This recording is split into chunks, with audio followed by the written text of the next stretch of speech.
Hi అండి, బాగున్నారా? దీపావళి దగ్గరకు వచ్చేస్తుంది కదా. ఫ్యామిలీ ఫ్రెండ్స్ గ్యాదరింగ్స్ ఇవన్నీ ఇంకా మామూలే. మేము ఇండియాకి కొంచెం దూరంగా ఉన్నాం కాబట్టి ఫ్రెండ్సే ఇక్కడ మాకు ఫ్యామిలీ. పండుగ రోజు అందరూ ఎవరిళ్లలో వాళ్ళు బిజీగా ఉంటారు కాబట్టి pre Diwali parties are common. Party డీటెయిల్స్లోకి వెళ్లే ముందు let me introduce myself. I'm Yamuna. My channel is all things me. Party కోసమనే కాకుండా దీవాళీ క్లీనింగ్లో భాగంగా ఈ వైట్ కర్టన్స్ తీసి ముందు వాష్కి వేసేసాను. తీపితో శుభారంభం. ముందు ఈ నేతి బిస్కెట్లు ఓవెన్లో పెట్టేస్తే నెక్స్ట్ ఇంకోటి చేసుకోవచ్చు. ఇందులో నేను చేస్తున్న రెసిపీస్ అన్ని డీటెయిల్స్ డిస్క్రిప్షన్లో ఉంటాయి. మీరు పార్టీ ప్లాన్ చేసుకునేటప్పుడు ఏదైనా ఒక రొటీన్ ఫాలో అవుతారా? నేనైతే తప్పకుండా ఫాలో అవుతానండి. ఏం చేయాలి ఏంటి అని ముందే ఒక లిస్ట్ చేసుకొని దాని ప్రకారం వెళ్తాను. అదర్వైజ్ ఏదో ఒక కన్ఫ్యూషన్ అవుతుంది. అందుకని ఇక్కడ మనకి డో అయితే రెడీ అయిపోయింది. వీటిని నేను అవెన్లో పెడుతున్నాను. మీరు అవెన్లోనే చేయాలని ఏం లేదు. మనం మామూలుగా కేక్ ఎలా బేక్ చేసుకుంటామో స్టవ్ మీద అలా మీరు ప్రెషర్ కుక్కర్లో పెట్టి కూడా చేసుకోవచ్చు. బేకింగ్ ఎలాగూ 12 to 15 minutes పడుతుంది. ఈలోగా ఈ కస్టర్డ్ ప్రిపేర్ చేసుకుందాము. కస్టర్డ్ అనేది మనందరం రెగ్యులర్గా ప్రిపేర్ చేసుకునే ఒక డిజర్ట్ బేస్. కాకపోతే నాకు ఇది కొంచెం థిక్గా కావాలి కాబట్టి నేను 1/2 లీటర్ మిల్క్కి 3 tablespoons వేశాను. చక్కెర కూడా కొంచెం వేయాలనుకున్నాను కానీ మళ్ళీ మనసు రాక తగ్గించేశాను. ఈ స్లర్రీని నేను తప్పకుండా వడగట్టే వేస్తాను. అలా వేస్తే ఉండకట్టదు. బాగా చల్లారిన తర్వాతనే వెనిలా ఎసెన్స్ వేస్తాను.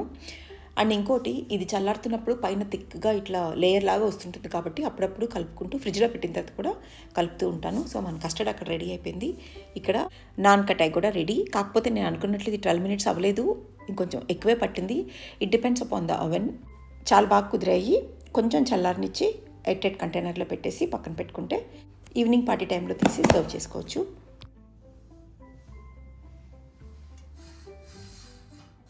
Washed curtains also draped. రీసెంట్గా నేను ఇండియాలో ఉన్నప్పుడు ఈ బీట్రూట్ కట్లెట్స్ తిన్నాను. నాకు చాలా నచ్చాయి. కాకపోతే ఇది నా ఓన్ వర్షన్. కొన్ని చిన్న చిన్న చేంజెస్ చేసి I made my own style. First time try చేస్తున్నాను. కొంచెం ధైర్యం చేస్తున్నాననే చెప్పాలి.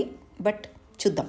నేను చూసిన రెసిపీస్లో బీట్రూట్ ఉడకపెట్టి దాంట్లో కొంచెం శనగపిండి కలిపి లేదంటే కొంచెం మ్యాష్ చేసిన చెన్నదాలు కలిపి ఇలా చేశారు. నేను పచ్చి బీట్రూటే గ్రేట్ చేసి చేశాను కాబట్టి కొంచెం డౌట్ వచ్చింది బైండింగ్ అవుతుందా లేదా అని. కానీ ఇబ్బంది పెట్టకుండా బాగా బైండ్ అవుతున్నాయి. అన్ని ప్యాటీస్ ప్రిపేర్ చేసి now I am in dilemma, shallow fry or air fryer ఏం చేద్దామా అని. బట్ ఫైనల్గా షాలో ఫ్రై అని డిసైడ్ అయిపోయాను.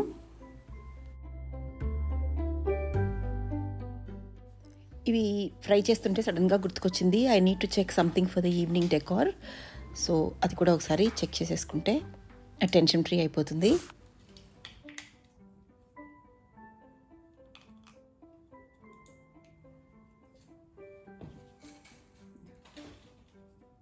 బ్యాటరీస్ బాగానే ఉన్నాయి, సో టెన్షన్ ఫ్రీ. పాలకూర పన్నీర్ వెజ్ మిక్స్ తోటి ఇది ఇంకో స్నాక్. డీటెయిల్డ్ రెసిపీని నెక్స్ట్ వీక్ పోస్ట్ చేస్తాను. ఈ బ్రెడ్ రోల్స్ని తర్వాత ఎయిర్ ఫ్రైయర్లో పెడతాను. జస్ట్ బిఫోర్ సర్వింగ్ వేడివేడిగా ఉంటాయి. బాగా ప్రిపరేషన్ అవసరం ఉన్నటువంటి స్నాక్స్ అన్ని ప్రిపేర్ చేసేసుకున్నాను. ఇప్పుడు అన్నిటికంటే ఇంపార్టెంట్ టేబుల్ సెట్ చేసుకోవాలి.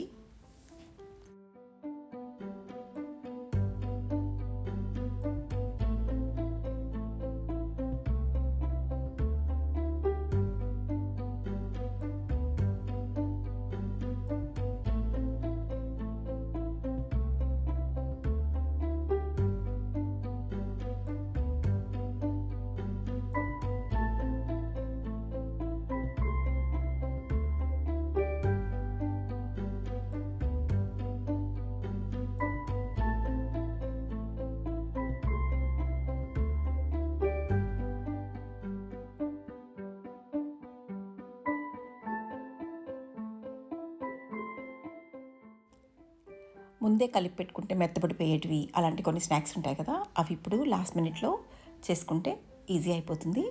బాగా సన్నగా తరిగిన ఉల్లిపాయలు, టమాటో, కొత్తిమీర తీసుకొని దాంట్లో కొంచెం ఉప్పు, కారం, జీలకర్ర పొడి వేసి కొంచెం చాట్ మసాలా కూడా వేసి పక్కన పెట్టుకుంటాను.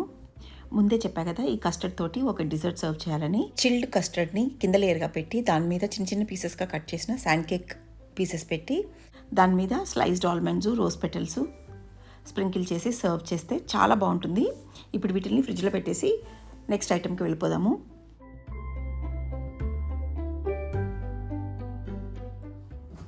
ఇలాంటి పార్టీస్ టైంలో ఎయిర్ ఫ్రైయర్ ఒక పెద్ద బ్లెస్సింగ్ అని చెప్పొచ్చు. హంగ్ కర్డ్లో 2-3 వెల్లుల్లి సన్నగా తురుమాలి వేసి దాంతోపాటు కొంచెం కారం, కొంచెం జీలకర్ర పొడి జల్లి కొంచెం ఉప్పు వేసి కలిపి పెడితే ఈ డిప్పు చాలా బాగుంటుంది. ఆ డిప్పు ఇక్కడ సర్వ్ చేస్తున్నాను. ఆల్రెడీ షాలో ఫ్రై చేసి పెట్టిన బీట్రూట్ ప్యాటీస్ని ఇంకొకసారి మైక్రోవేవ్ చేసి అవి కూడా వేడివేడిగా సర్వ్ చేసేస్తున్నాను. Hang on, we're almost there. Doritos తీసుకొని మనం ఇందాక ఆల్రెడీ చాప్ చేసి పెట్టుకున్న ఉల్లిపాయ మిక్స్ని దీని మీద స్ప్రింకిల్ చేస్తున్నాను. ఇది మీరు సర్వ్ చేసి చూడండి. మీ గెస్ట్ నిమిషాల్లో ప్లేట్ ఖాళీ చేయకపోతే యూ కెన్ క్వశ్చన్ మీ. కీర దోసకాయని సన్నగా స్లైసెస్ చాప్ చేసుకొని వాటిని ఇలా ప్లేట్లో పెట్టి దాని మీద హంకర్డ్ కానీ హమ్మస్ కానీ మీ ఇష్టం ఏదన్నా, ఎక్కడైతే నేను హమ్మస్ పెడుతున్నానో దాని మీద లైట్గా కొంచెం ఉల్లిపాయ అలాంటివి పెట్టి సర్వ్ చేయండి. This will be one of the best starter I can say. ఇంకా లాస్ట్లో ఒక చిన్న స్వీట్ ట్రీట్. ఈ బిస్కెట్స్ నేను ప్యాకెట్లో నుంచి తీస్తుంటే ఇలా ముక్కలైపోతున్నాయి. No problem, imperfection is the perfection అని డిసైడ్ అయిపోయి వీటిని ఇలాగే సర్వ్ చేస్తున్నాను. దీని మీద క్రీమ్ చీజ్ పెట్టి చిన్న చిన్న ముక్కలుగా కట్ చేసుకున్న స్ట్రాబెర్రీస్, బ్లూబెర్రీస్, మీ ఇష్టం, మీరు ఏ ఫ్రూట్ అయినా పెట్టుకోండి. But strawberries and blueberries gives very nice colour and cream cheese తోటి టేస్ట్ కూడా చాలా బాగుంటుంది. హే, ఐఎమ్ డన్. అన్నీ అయిపోయాయి. ఇప్పుడు వీటిని డైనింగ్ టేబుల్ మీద సర్వ్ చేసేసి నేను కూడా ఫ్రెష్ అయిపోతే ఐఎమ్ ఆల్ సెట్.